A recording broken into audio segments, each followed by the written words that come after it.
Hello students, hope you all are doing great. This side Chavi, and in today's video we will continue with chapter 7 of history, changing cultural traditions. And we will cover from page 158 till 167 of your NCERT book. But before I will continue, quickly like, share and subscribe while clicking the bell icon to get notifications for all videos. And also write your name, class and section in the comment box. So let's begin. This is the list of the topics which we are going to cover today.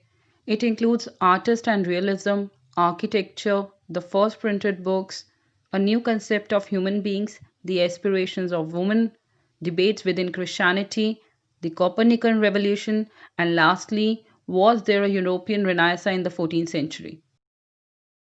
Beta, we had already learnt about humanism, humanitas, and humanist. So, our first topic is that humanist ideas spread through different mediums. It includes education, art, architecture, and book. Education we had already discussed in our previous videos when we had learned about the universities of Padua, Bologna, and the different subjects introduced in the universities. Now, in this, we will learn about the other three mediums, which include the art, architecture, and book. Firstly, we will start with artist and realism. In this, we will learn that Italian artists were inspired by studying the works of the past. Fragments of art were found in the ruins of ancient Rome and other deserted cities. Even better, the painters painted as realistically as possible. They used their knowledge of geometry in understanding the natural appearances. They changed the quality of light so that the picture might acquire a three-dimensional quality.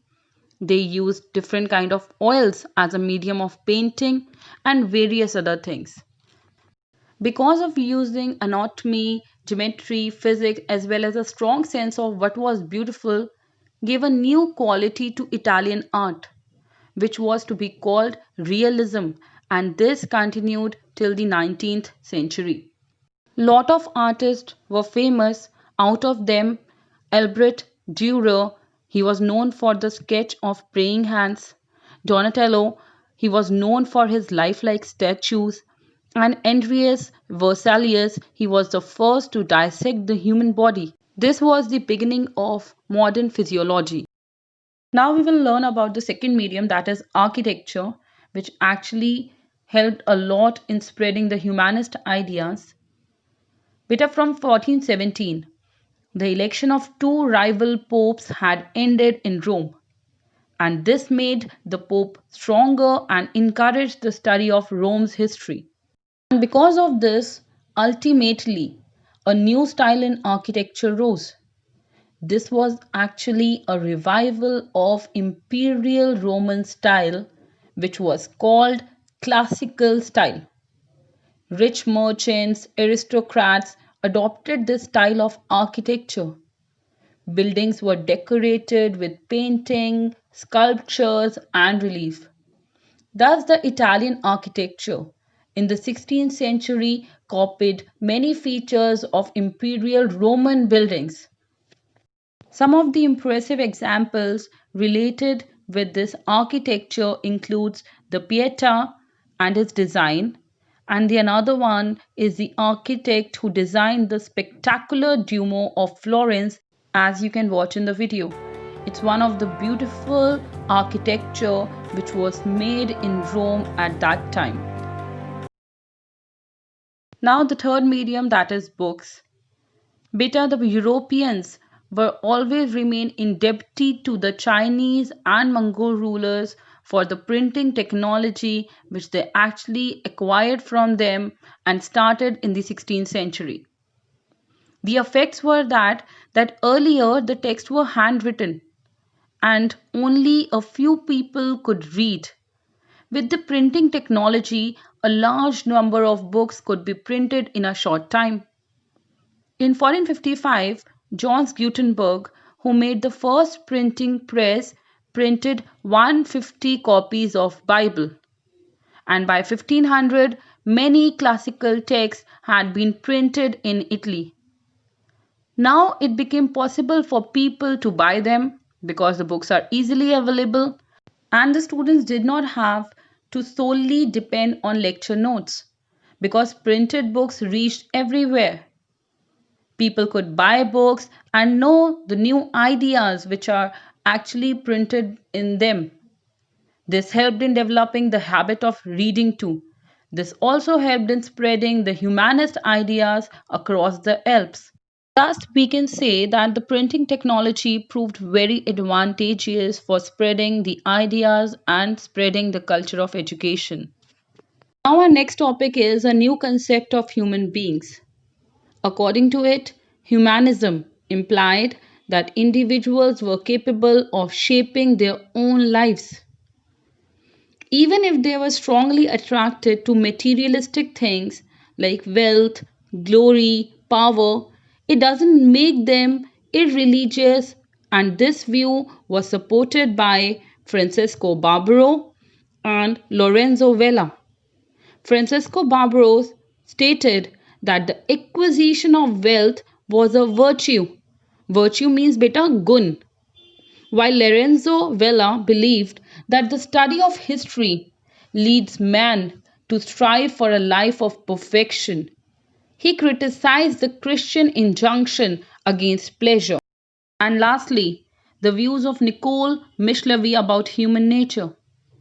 He believed that all men are bad and ever ready to display their vicious nature, partly because of the fact that human desires are insatiable.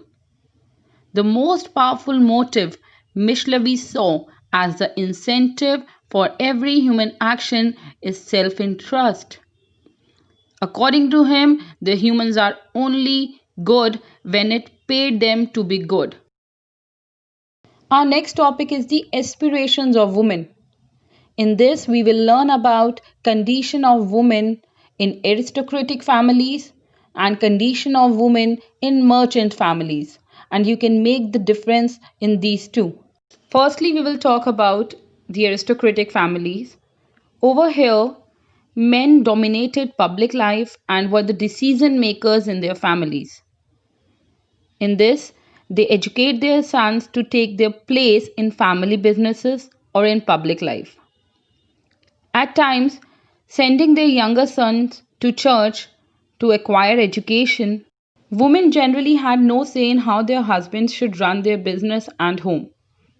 Marriages were intended to strengthen business alliances.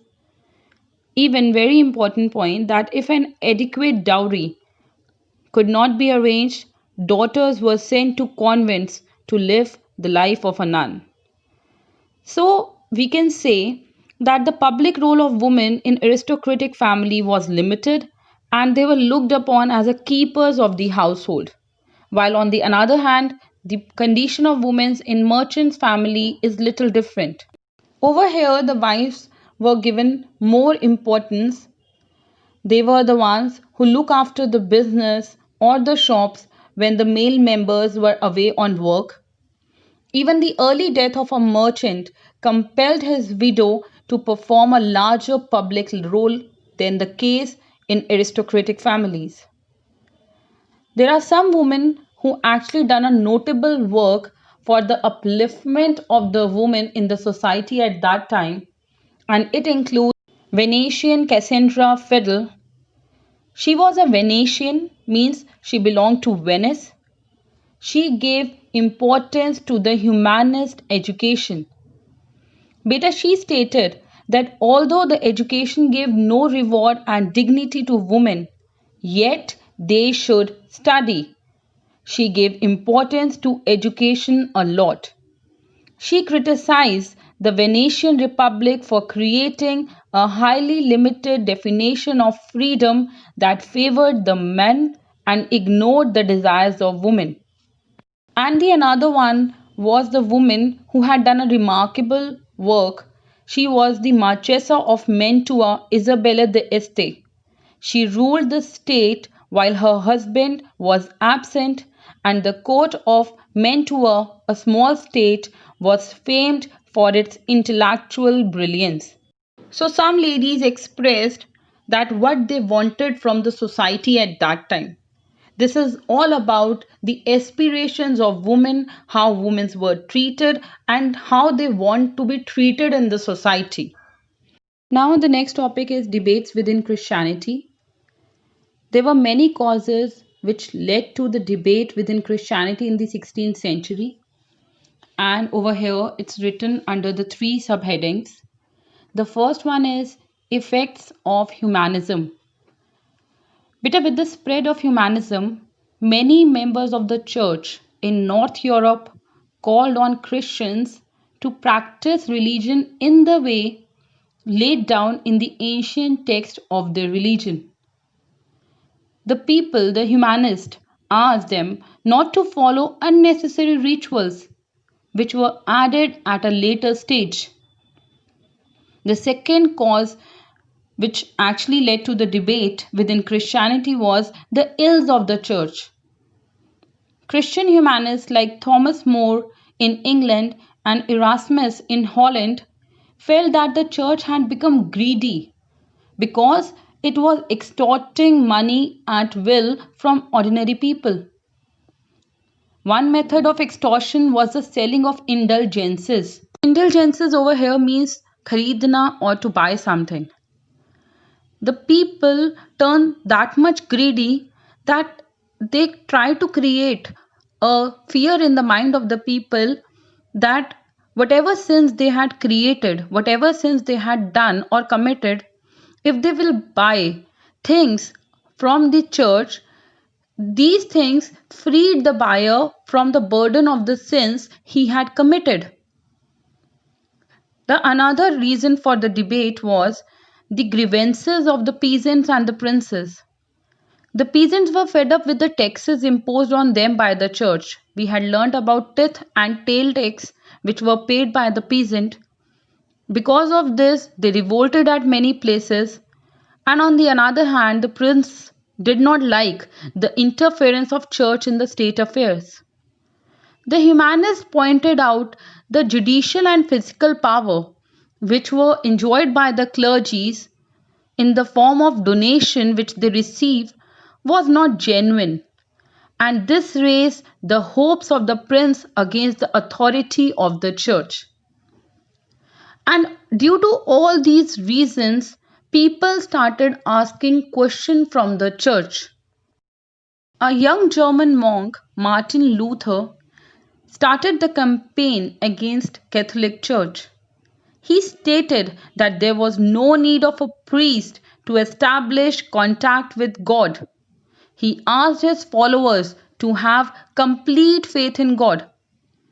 And this thing was known as Protestant Reformation. It had lot of effect on the people mindset at that time. Like churches in Germany and Switzerland broke their connection with the Pope and the Catholic Church. In England too, the rulers ended the connection with the Pope. The king, queen became the head of the Church of England. There were reforms in the Catholic Church too. In Spain and Italy, churchmen emphasized the need for a simple life and service to the poor. This led to the Society of Jesus in 1540, and the society's followers were called as Jesuits. Their mission was to serve the poor and to widen their knowledge of their cultures. Due to all these debates, people came to know that the practices or the indulgences were not permitted in any religion. Now, we will talk about the ancient beliefs of the Christians. They believed that the earth was a sinful place and the heavy burden of sin made it immobile. Immobile means which can't move. And because of this notion, they said that the earth stood at the one place at the center of the universe and around which moved the other celestial planets. Celestial planets means bit heavenly. But this notion got changed when Copernicus asserted that the planets, including the Earth, rotate around the Sun in his manuscript De Revolutionibus. The theory of the Earth as a part of the Sun-centered system was made popular by John Kepler in his book Cosmographical Mystery. In this, he demonstrated that the planets move around the sun not in circle but in ellipses. And later, Galileo confirmed the notion of the dynamic world in this work, The Motion. And lastly, the Copernican revolution reached its climax with Isaac Newton's theory of gravitation. So they all played a great role in telling about the solar system and changing the ancient beliefs which were related with the immobility of the earth. These different experiments and investigations in the fields of physics, chemistry, and biology changed the approach to the knowledge of man and nature. God began to be replaced by nature as the source of creation. It implies that the nature has created everything. God does not regulate the lives of living beings in the world. And this new approach was called as scientific revolution, and it changed the mentality of the people and the knowledge of man and nature. Lastly, there's a criticism about the Renaissance concept, and the question has asked over here that was there a European Renaissance in the 14th century? Beta, you had learnt a lot about the concept of Renaissance, humanism, and lot many things from the context of Italy. So you need to read this topic on your own and try to find out that what it meant by. Was there a Renaissance? Was there a modern age or dark age? Like I have mentioned over here in the 2 points, that there were two different exaggerated opinions about Renaissance, which implies that the Greek and Roman civilization were reborn in the 14th century. So, from Italy, the knowledge of Greek classics spread to the other countries of Europe in the 15th and 16th century. This stated a new trend in art, literature, philosophy, and science. But to call the Middle Ages as Dark Age is also not proper, because many elements of Renaissance could trace back to the 12th and the 13th century. And moreover, beta, the cultural changes in Europe were not shaped by the classical civilization of Rome alone, but new techniques of navigation helped the people to go from one place to the another, also helped in learning skills. And it started in the earlier times. So this was a kind of a criticism which you are going to learn and understand. And if there's any query, do ask me in online session. I hope everything, whatever we had done today, is clear to you. In the end, there are questions related with your today's topic. Do it in your register. Write the answer in points. For any query, please ask me in online session. And as I always say, please read the chapter at home at least twice. Thanks for watching the video. Have a nice day. Take care.